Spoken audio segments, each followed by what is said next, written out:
like to getting on the bus is not easy. It's not easy to get on the bus for these kids. Even that is a hustle. They are pushing and punching and they got free oyster cards, isn't it? They don't pay for this bus. Yes, but still. but with the free oyster cards come the responsibility. They have been told you cannot abuse it. Yeah. If you abuse it, it will be taken from you. Yeah. But these kids have no respect for anybody. They will barge into you, they will push you, and they're not even aware that, so I just say, look, just take your time. I'm trying to get in the bus, somebody's pushing behind me.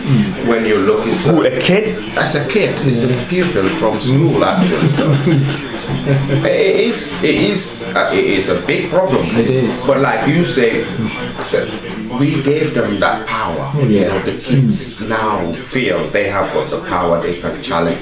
It's good to challenge, to find out, to know.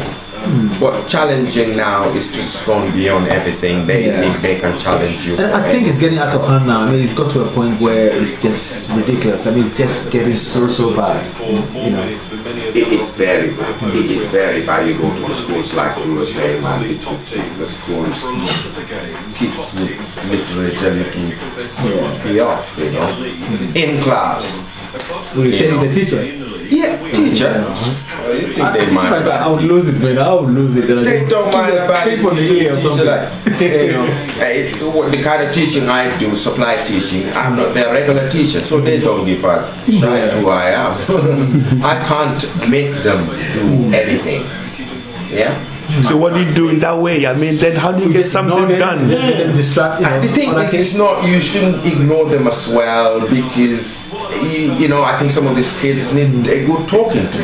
And sometimes when I have the opportunity to do that, I give them a good talking to. Look, you've got the whole world in front of you, but you've got to invest in it somehow. If you want to get anything out of this, and this is your chance. Okay, you tell some of these kids that, and some of them do understand that, others do not. Yeah, but a lot of them don't quite get what you're trying to say. Okay, do you think when you were their age? Yeah.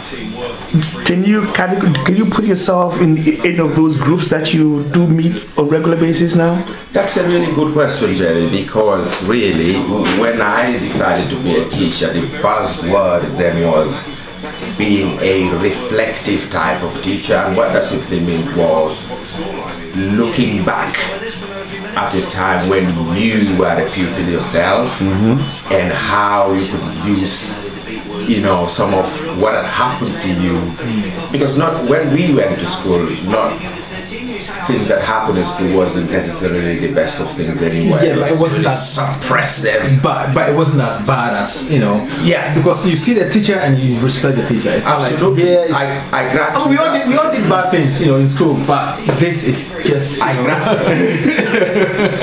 I grant you that. What are some of the bad things you did? Yeah. That's a good question. I know now they say bullying, but I mean we had this guy who was disabled. I remember when in primary school, disabled, right? And we take a mickey of this guy. And then at that time we didn't realize that what we were doing was bullying. Yeah. It's only when you when you grow up and then you see this, you know better. So that isn't a crime. I don't think that's a crime. But I mean, in terms of bullying now, the schools have taken a big, because it's becoming big. Yeah. It's become big now. This topic of bullying has become really big in society, and everybody talks about it, and there's a lot of talking about it in schools actually. Whereas when we went to school, nobody knew what bullying was. If you were being bullied, you just suffer in silence. It's not quite like that now. The kids have got an opportunity now to really speak about bullying, and there are things that can be done about bullying. You can get excluded for bullying, and that. So it's, in that way, the kids are protected, or at least there's things being done to protect them against things like this. So they've got that to fall back on. But you asked me a good question earlier, and how as a teacher would I use my own experience. But it's a very good question. But because of that, because I don't necessarily agree with being beaten up, which some of the teachers in our time did. You know, they literally beat you up in school. Yeah. And you went home, you told your dad where you are, and you get even more.